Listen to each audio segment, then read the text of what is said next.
What's going on YouTube MN816? Hopefully you guys get to watch this. If not, you guys probably clicked on it because I linked it on Facebook or wherever else I link it to at. Alright, so as you can tell from the title, it's Morphtronic Discussion 2011. Get right into it. Now, with Hidden Arsenal 5 coming out, I don't know, I can't remember the exact date, but Violon monsters are going to be in there making it tournament legal, because from DT5 we had a few Violon synchros.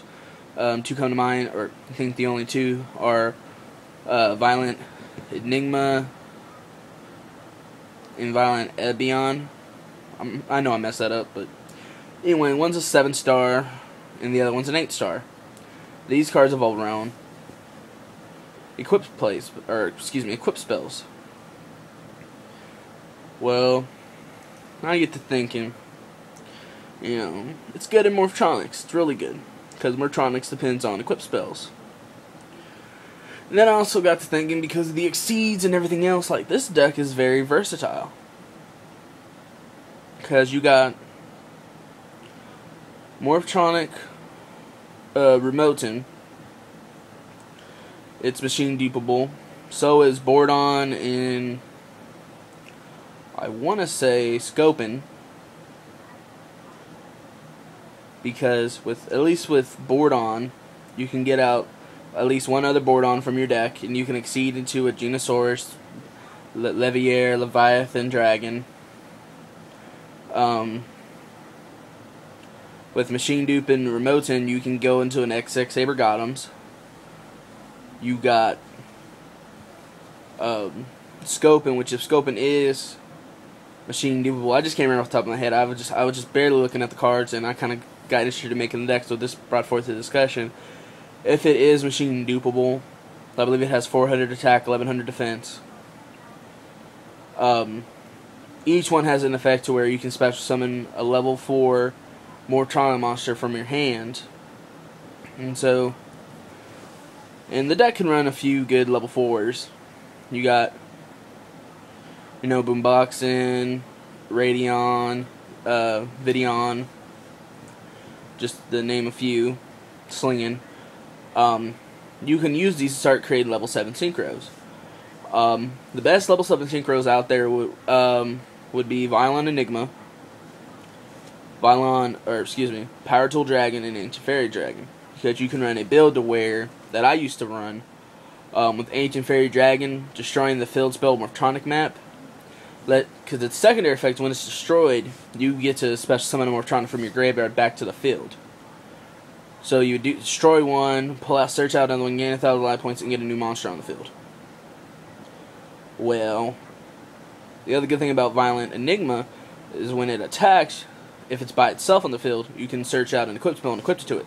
It's 1800 attack originally, but then it can boost itself up by grabbing whatever spell card, equip spell you grab out of your deck.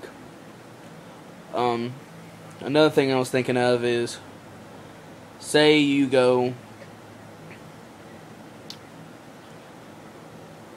you know, you do all that spam play, you get the Ancient Fairy Dragon out, you bring out one level 4 with another one, and then you use the two Scopins to overlay each other for a Genosaurus or a Leviathan Dragon.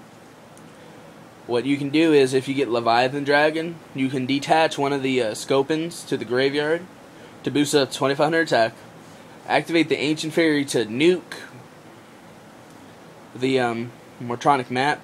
You get your search for Morphtronic map, you get your 1,000 life points, and then you'll be able to get back Scopin, but you can then target it to have it in defense mode to where it's a level 4. You can either overlay into a Utopia, Wind Up Zen Master, Steelstorm Roach, or this will let you sync for level 8. Stardust, any other of those good cards. The only thing I ever found about the deck does lack a little bit of inconsistency.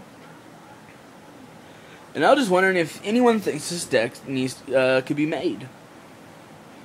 Because what Konami's doing, if you ain't already noticed, with the reprints of these high-dollar cards, these very playable cards, as much as I am of a budget player and a player who tries to win without the good cards, well, I try to use good cards to win, but I mean like though.